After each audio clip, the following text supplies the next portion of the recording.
Hello, guys. I'm Lisa. And I'm Natasha. And we were wondering, are you free for coffee? Welcome, welcome. Hey, y'all. We're going to get into a topic in just a minute, but for all of our fellow Outlander fans, we just wanted to let y'all know that Starz has greenlit a prequel to Outlander called Blood of My Blood. I don't know if you guys had heard that or not.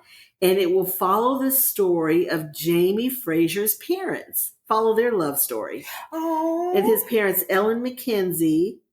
And you remember all the McKenzies? Yes. And what was the uncle's name? Dougal. He was hot. Yes, he was. And Brian Fraser. So that it's that story. And depending on how far it goes, there might be some leeway to have a young Jamie.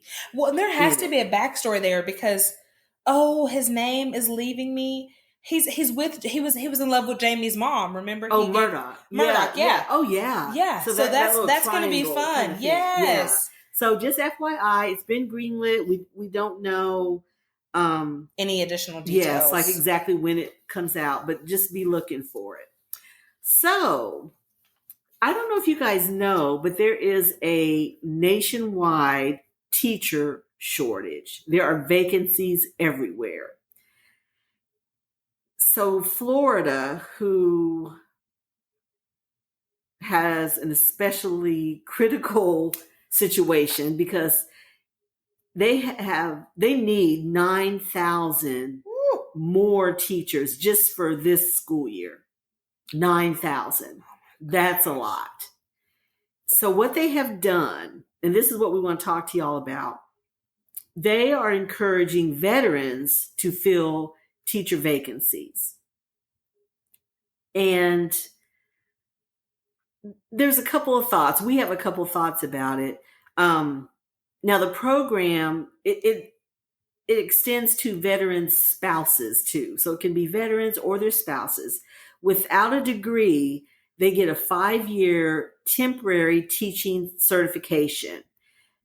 If they have like 60 college credits and they take a subject area content exam.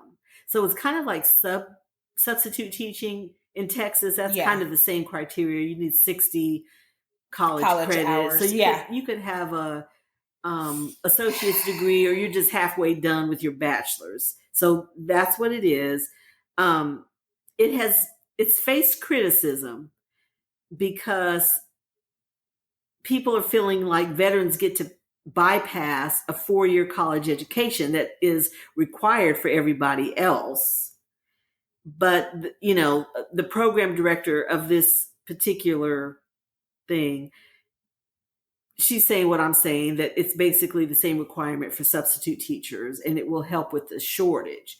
So what they are hoping is that within that 5 years, because they will be working full time, they will be teaching a full-time job, that within the 5 years that they are certified, they will be getting their bachelor's degree, working on it. It's not required. That's the hope. That's my issue. The hope. My issue is that it's just the hope. It's not the requirement. Yeah. Now, on first hearing, I thought it was great. We love veterans, and I thought it was a good way to introduce them back into civilian life, into the civilian workforce.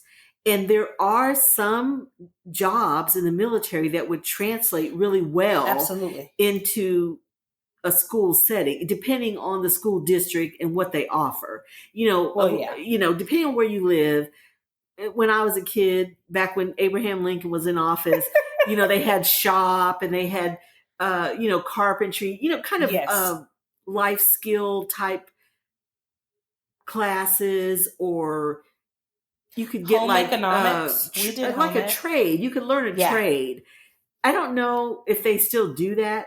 None of my kids took shop. They just didn't. Wait, none of them did? No, and I don't know if they had it. We had shop in middle school. Did you? Yeah. Okay, so I don't know if it's still a thing. I don't know if it's a thing in Florida. And I bring that up, guys, because her kids are around my age. Yeah, they're grown. There's a span, but I don't know if they had it or if they just didn't take it. But, in the military, there's mechanics, there's cooks, there's, all kinds of jobs that would lend itself to trade that could be taught. I could see, especially in a high school setting. My issue is if these veterans have the temperament to be with kids.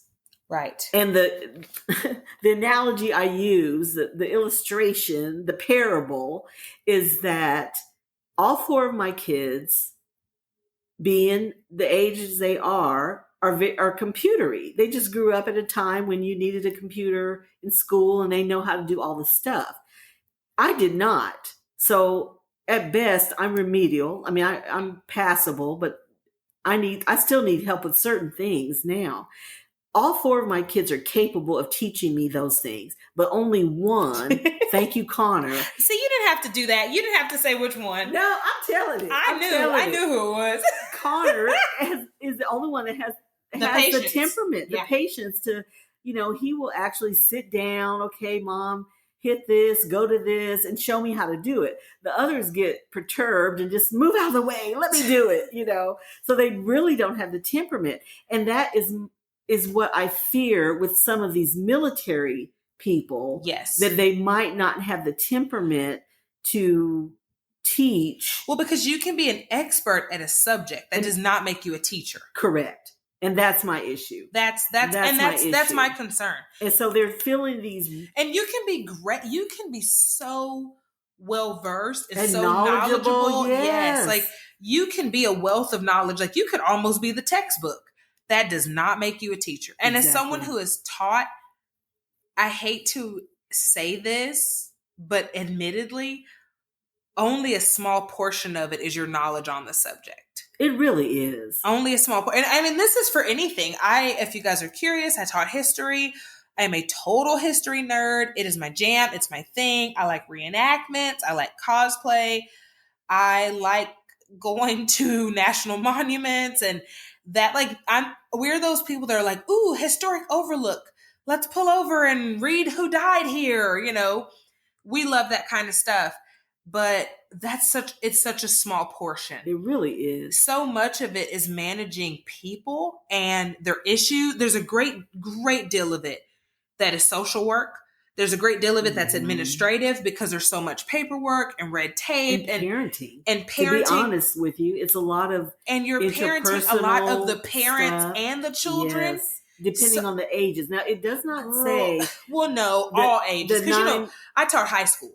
Yeah, they need it. Everybody needs it. Girl, and the parents would show up, and you would think, well, hell, this is this apple didn't fall far from the tree, right. And so. I would say, even being generous, only 30% of it ever had to deal with my knowledge of history. Mm-hmm. I can see that. Maybe 30%. I can totally see that. And so that's why the whole like, oh, well, this is what I've done. I'm not doubting you. I'm not discrediting that. I just think, yeah, but can you teach? It doesn't really, it says nothing about their capability. Correct. It's not that they're not capable. It is if they are the right temperament to do it. I agree. And teaching's just a different girl. It's a calling. There's a reason I don't do it, y'all. It's a calling. It is. Everybody can't do it, but the ones who do it so well. My mom taught for years. So I admire her. We've talked about my sister. It looks effortlessly. They make it look not. Yes. I know it's not effortlessly, but it looks that way because they're so good at it, and it makes me sad that these kids won't benefit from that. I agree. And then the way that the program I'm calling it an initiative, guys. That's just what I'm calling it. The way that it has no name. It doesn't have a name necessarily. Name. Yeah. So the way that this program / initiative works. This is also extended to spouses. And I think that is where I have an issue. Well, because the need is so great. I think they've just opened it up to get that's a lot. It's a ton. And so, how this will affect, if you live in Florida, how this will affect you is that the class sizes will be huge. If they don't get this number down. The class sizes will be huge. they're going to have to let some programs go. I know. And just focus on the basics, because they're not going to be able to. They're not going to have people to teach them. Yeah, music teacher and a art teacher, and all those kinds of things, which we all know those are important. I hope you know those are very important things. They were saying the issue, according to industry experts, is that no one wants to be a teacher anymore. Now, when I was coming up, that was a thing, a big profession. It really was, especially for women. And I think it still is. We'll go over why it's not, but why women tend to go that way is it's a great profession, and it's conducive to raising a family. Yeah. Because your hours are relatively short compared to corporate America. Yeah. Your breaks are when your kids are on break. Yes. You have the summers off. Yeah. It's a great job when you have kiddos, children. Yeah. So that used to be, a lot of people got steered that way. But, now there are so many other factors like safety. I mean, right now, or I guess we could better word it, lack of safety, due to gun violence. And during the pandemic, y'all know all the school board meetings and yes, social media feeds, people not wanting to wear masks. Yeah.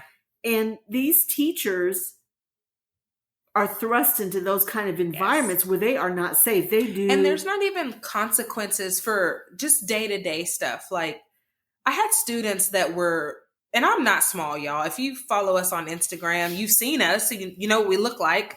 Spoiler alert, I'm the pregnant one if you can't tell us apart. But I had students that were larger than me. And I was a history teacher / wrestling coach. I'm not the person that you're going to think is going to have like intimidation of any kind. But even just like students being violent, there's no real consequences for that. That's been escalating. It's been years that has been escalating. Yes. And social media in a way has only made it worse, because for some kids, any attention is attention, right? There's no such thing as negative attention or positive attention. It's just attention. And so you have people who are, posting where they're attacking teachers, attacking principals, and there's no real consequences for that. Mm-hmm. And that just makes going in, it adds to everything else. Yeah. That all plays into the lack of safety. Yeah. So they're having active shooter drills, yes, which I'm sure is terrifying. And just this week, I learned that in Princeton, Texas, Princeton, Texas is a small town north of Dallas. They were doing active shooter drills with armed teachers. Right. So that's an option now. So I have all kind of thoughts about that, because I guess a teacher would have to wear the gun. That's the only thing I can think of, because it wouldn't be safe to have it in your purse or your briefcase, right, or bag or something, because then a child could access it. Well, the tough part is, even wearing the gun, you still get into this situation of, if you are not a professional that is trained to wear this gun, you don't think someone could unholster that gun from you? I mean, come on. Well, I think they are targeting people who are gun enthusiasts. But that doesn't make you a good teacher. Well, that's it. But also maybe they have had some gun training, or hopefully they have a concealed weapon license, which in Texas you don't need. You don't need. But so that's how far we've come. Where teachers are being armed. And to me, that is, as someone who went to school for education, okay, that was like the goal, right? At some point, you're just like, damn, like, you want me to do everything, like, right. I mean, this is really the equivalent of, you want me to raise the cow, you want me to slaughter the cow, you want me to ground the meat, you want me to season the shit, you want me to cook it and then serve you a burger. I mean, it's just too much. And I do want to say that this is preying on Americans whose earning power is at a certain level. I'm going to be honest, because there are so many people who are qualified to be educators. There are so many people who are certified to be educators, but they're leaving. They're not leaving the and profession. and that's what we should be looking at. But why are they those leaving are the in droves? So it's safety, lack of safety. It is both in terms of gun violence and the pandemic, because like Natasha says, we're expecting these people to protect our children. They give their life. I mean, my God, so teach them, protect them, raise them. But then we are not protecting We're them. not protecting we them. didn't want to wear a mask. There are people, one of my grandchildren's teachers, his particular teacher had a child who either had leukemia or had just finished her leukemia treatment. Okay. So she was very susceptible to any kind of germ. She did not have an immune system because whatever her treatment was. So of course the teacher was wearing a mask because God forbid she take something home to her child.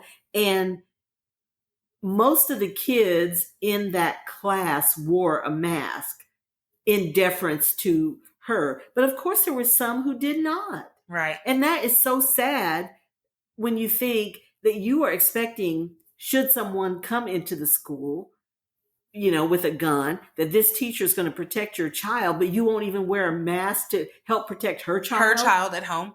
They and could that's literally where we die. Are. They could literally die. That's the climate that we're in. They're living in. And that's the thing. Every time I hear something about a teacher shortage, I'm like, no, there are plenty of teachers. Yes. What we're not examining is why this is no longer enough. If you look at, I guess one of my issues with this as a student loan holder, I think has a lot to do with the fact that we went to school, and unless you were blessed and had maybe scholarships or a family that could afford to help you or whatever, then you probably took out some level of student loans to be able to obtain this degree. And you do all of that to obtain this degree. The finish line is always moving. There's always more trainings. There's always more tests, more certifications. Oh, now you want me to carry a gun too. And again, guys, here again, I'm the girl that got gifted a gun for her 4th birthday. This is not a situation of me being anti-guns. This is, do you want me to teach and coach, or do you want me to be a fucking Texas Ranger? Because I'm not going to be all of these. Because the thing is, you're not getting paid for this. No. And that's one of my big things, is to have people go through 4-year colleges, obtain all of this debt, and then they can barely survive. And now, if you really look at the numbers, parent my child, protect my child, feed my shoot child, the gun. Yes, I still don't know how the gun thing would work. That I have a problem with that, because to have the gun and for it to work, it needs to be loaded. Well, yeah. I mean, really? Because you got to be ready to go. Should a shooter come in, you might not have time to run and get the bullets that are locked in a safe, that are, all those things. There's no time for that. So the only way I see it working at all is you wearing it. Right. It has to be like a concealed weapon, that you have it on your person loaded. Right. Because if it's loaded, not on your person, it is, I can't even think about that. And I'm going to tell you, 20 kids in the class. And this is probably because middle school is my favorite, age group. I'm a weirdo. Love junior high school. I like high school. There are many kids in that very hormone-filled transitional phase of life. I mean, you're just crazy at that age. All of us in some way, no matter what it was. It's an awkward stage. It's an awkward thing. Yeah. Even if your obsession was Backstreet Boys, it wasn't healthy, because you were just you woke up and you brushed your teeth to them and you went to bed dreaming of them. Your hormones are just, you're so out of whack. It's worse than being sane. You're not sane. It's worse than being pregnant. Speaking as the pregnant person, you don't need to be walking around with a gun with these kids. Yeah. I'm sorry. I agree. Man, the officer at my high school, and I won't name my high school now because then it would be too easy to find the story. He had been a cop for a long time. And I know this because he went to my uncle's retirement party. My uncle retired from the police force And he was at the retirement party, and they had served alongside one another. So, I mean, this brother had been a cop for a long time. And in an off moment of breaking up what turned out to be a staged fight, someone managed to get a student managed to get his gun. Oh my goodness. And and I want to point out too that he had served in the military before he became a police officer. It was his lifelong dream to become a police officer. This is someone who is as dedicated to law enforcement as trained and very trained as you could possibly be. To this day, he still teaches concealed handgun license classes, and he uses this complete blunder of a moment to just point out that you can have all the training and all the safety in the world, and an accident can still happen. What if that child would have fired that gun? I mean, you're talking about clicking a safety and letting it rip. I mean, we're not talking about the child has the gun. It makes it to the news. It's on camera. Or an elementary school kid that's just curious. If I guess in my head, I think I can overpower an elementary school teacher. Or in the drawer or something. Yeah. You know what I mean? Yeah. And if you haven't, you need to be in a classroom lately. I mean, it's busy. There's stuff going wrong. There's kids horrible. Everywhere, down. It's total chaos. A few over here. They have stations a lot of times. And there's a lot of moving pieces. There is. Yes. So that's just a scary situation. But that's where we've come. Of course, the pay... I mean, it's getting better, but for a very long time, and still, they don't get what they're worth. They don't get what they're worth, and that's why statistically, how many teachers have to have second jobs? Yes. So then my thing is, you're talking sleep deprivation, carrying a gun, teaching the kids. Like I said, this is the full stress. Their stress this level is the full through cow. the roof. You want me to help this bitch give birth? This heifer got to have this cow. I got to raise the cow, feed the cow, slaughter the cow. Okay, we're going to grind it up. I mean, this is literally what you're asking of educators. And to add insult to injury, we are politicizing their profession. With this CRT mess. Yes. Which, okay, this is a side. They are saying critical race theory. That's the big buzzword. It's actually critical theory. You can apply critical theory to any subject. Anything. But they have targeted race because race is a buzzword. That's our buzzword for the century, for the decade at least. But critical theory is something that is taught in law schools. Y'all know I have a son that's a lawyer, and I seem to have misplaced the exact definition because he gave it to me word for word, verbatim, what critical theory is.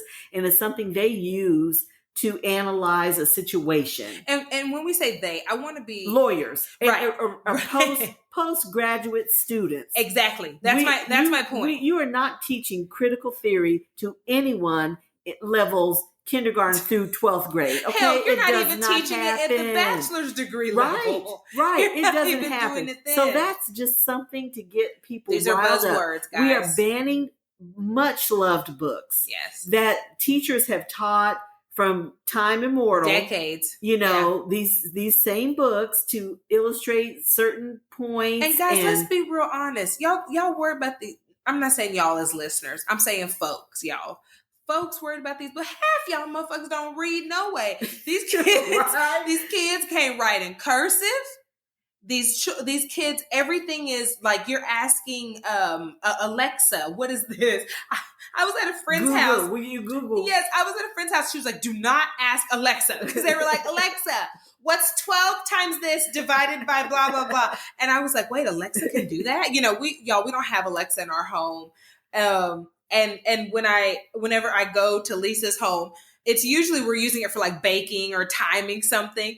And I'm just like, stop, Alexa. Like, I feel so cool. I'm like, Alexa, you listen to me. But I mean, come on. My grandsugars come in and ask Alexa to play like whatever their jam. Twinkle, Twinkle or Wheels on the Bus. But you see what I'm saying? Yeah. They can't even sing it themselves, Lord. So my point is, it is so... How the mighty have fallen. Yes, That's really where we are. That's where we are. And so these poor teachers... Yes. If you know a teacher, hug a teacher. Seriously. Really. But so this is a program that Florida is doing.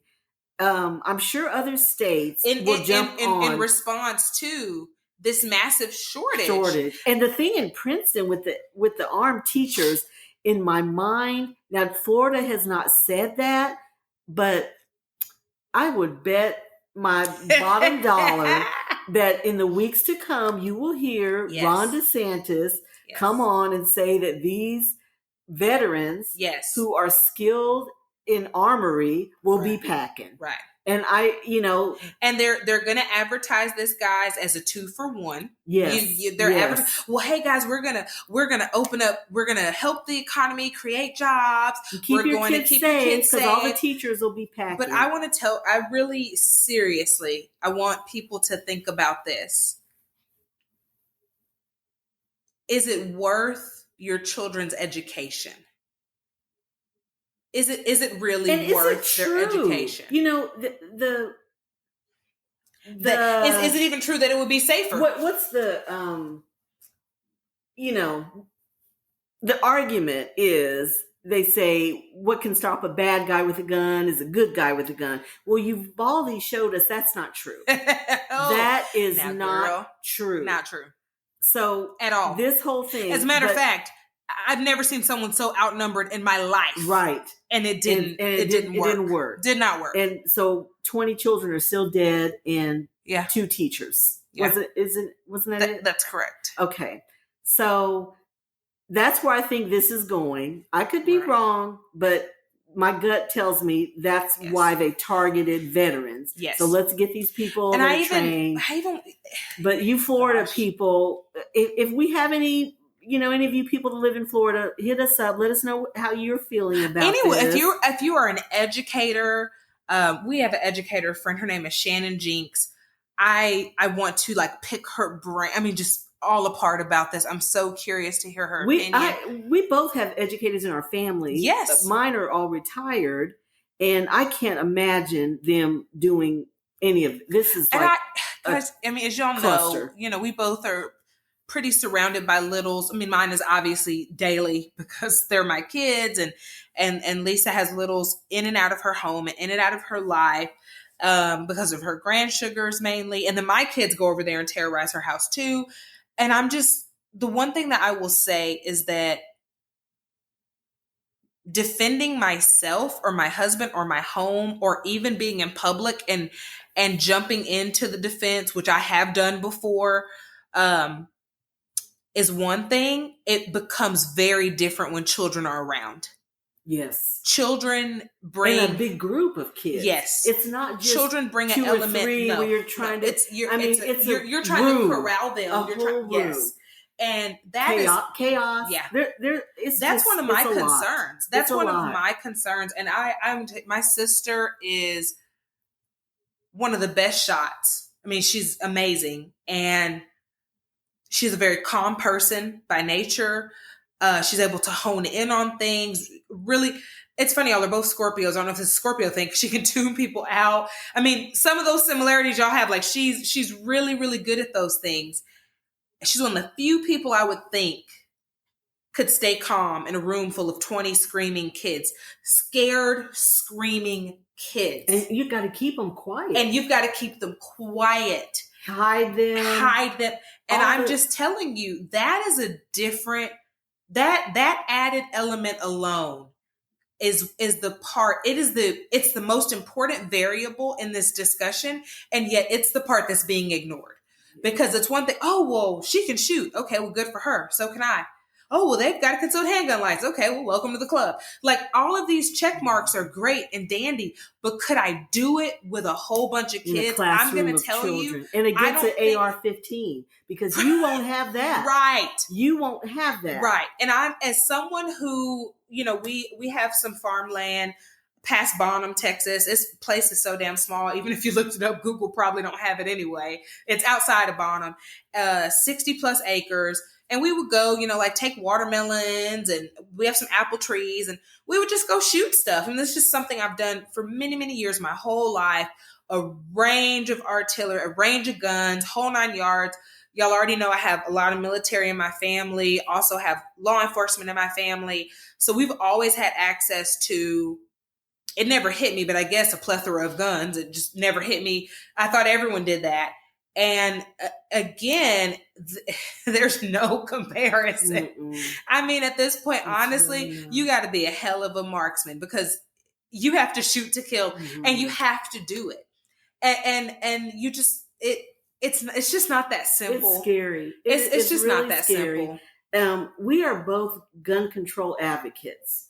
So that's where I think, like, that's what makes sense to me. Yeah. Like, instead of just keep adding on these things. Texas is almost like you're diabetic now. Let's put some more sprinkles on top. Like, okay, well, so we've got a problem with guns. Well, let's just add some more guns. Let's just sprinkle some more. So that's kind of where we are. Let's sprinkle some more. Should we regulate anything? No, let's not do that. Let's just sprinkle some more. Poor teachers. But let us know what you think about it. We'll keep you posted on what's going on and other states, what they're doing about it. Because like we said, it's nationwide. This is just Florida's answer. Yeah. So I don't know if other states are going to jump on the bandwagon. They're going to kind of follow suit. Or what's going on and about arming teachers. I know other states are doing that or have brought that up. So it's a whole situation, y'all. It's interesting. I feel like this is so appropriate. Up next, we're going to share our picks for the sexiest man alive this week. But first, a message from our sponsor, BetterHelp. During hard times, it can get really difficult if you don't have anyone to talk to. Being alone with your thoughts can be an isolating feeling that can allow negativity to consume you. This is why we are sponsored by BetterHelp. BetterHelp is customized online therapy that offers video, phone, and even live chat sessions with your therapist, so you don't have to see anyone on camera if you don't want to. There is a broad range of expertise in BetterHelp's 20,000 plus therapist network that gives you access to help that may not be available in your area. You just fill out a questionnaire to help assess your specific needs, and then you get matched with the therapist in under 48 hours. Then you schedule secure video and phone sessions. Plus, you can exchange unlimited messages, and everything you share is completely confidential. You can request a new therapist at no additional charge anytime. Join the 2 million plus people who have taken charge of their mental health with an experienced BetterHelp therapist. So many people use BetterHelp that they are currently recruiting additional therapists in all 50 states. Get 10% off your first month at betterhelp.com/free-for-coffee. That's betterhelp.com/free-for-coffee. Okay. I might have picked this person before. So I was lying to myself and I was like, wait. I have somebody I haven't picked before. You do? I do. Okay. I am picking Food Network star Michael Simon. Have y'all seen Michael Simon? Who's that? He used to be on, do you remember there was a show called The Chew? It was kind of in the middle of the day. They did recipes and cooking and, talking. He has a couple of shows on Food Network. Oh, I know this guy. He is so cute. He's age appropriate. And he's just a doll. And he's been on there for some years, but what really brought him to the forefront is during the pandemic, because he was home, he would get on Facebook every night and cook dinner. And millions of people tuned in. So now he kind of adapted that to a show. And now, because it's summer, they're outside. So he barbecues outside. And he uses just one of those old-timey charcoal grills, and I mean, he makes everything. It looks amazing. His wife comes out and helps him. She usually makes a cocktail, or sometimes she makes dessert, and they have their next door neighbor filming, like with the. I love it. It's so cute, and he's a doll. I just love him. He is, and okay. Isn't he so cute? He's so my type. He is cute. He is your type. But for some reason, I was still shocked. Like, I was like, oh, yeah. He's so adorable. So watch his show. Y'all know, And I at can't. the top of my food head, shows make me just eat. I can't remember the name, but just get on Food Network and look up Michael Simon. you'll And see he's him? got 3 or 4 shows. And, Yeah, he does. You know, but he's a doll. And it looks like his wife is either a food lover or a foodie herself in some way. Because I think they said they met at a restaurant. Oh, how where she was maybe how a waitress appropriate. and he was, you know, they've been together a long time, but how he's cute. appropriate. She's cute. I just love them and him in particular. That's cute. So my sexiest man alive this week is Eric Benet. Ooh, I don't think you've picked him. I now in my brain I have several times. I heard one of his songs on the way over here. I love me some Eric Benet. Yes. And Eric Benet is right in the middle for us age-wise, right? Yeah, I think so. He is older than I am. I mean, younger than me. Doesn't bother me. Yeah, but still age appropriate, probably for either one of us. Almost. He's 55. Oh, okay. Yes. Well, a little old, too old for you. No, absolutely not. Don't say that. Okay. No. I'd be a little cougar, but cougar-ish. I don't think but so. not bad. I don't Not feel, bad. I feel like it has to be 15 years younger than you for it to be a cougar. Okay, so he's not a cougar. He's age appropriate. He is absolutely age appropriate. And so cute. And was married to Halle Berry. He was married back in the day. Way back in the day. Way back in the day. He's a cutie. He's handsome and he can sing. So again, musician of sort. Yeah.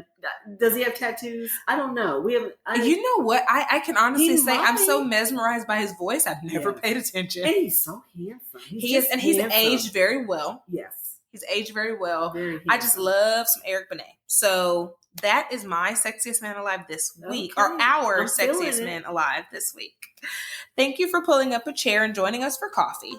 Please subscribe to Are You Free for Coffee podcast wherever you are listening. We hope that you enjoyed today's episode and find joy in the little things. Until next time, guys.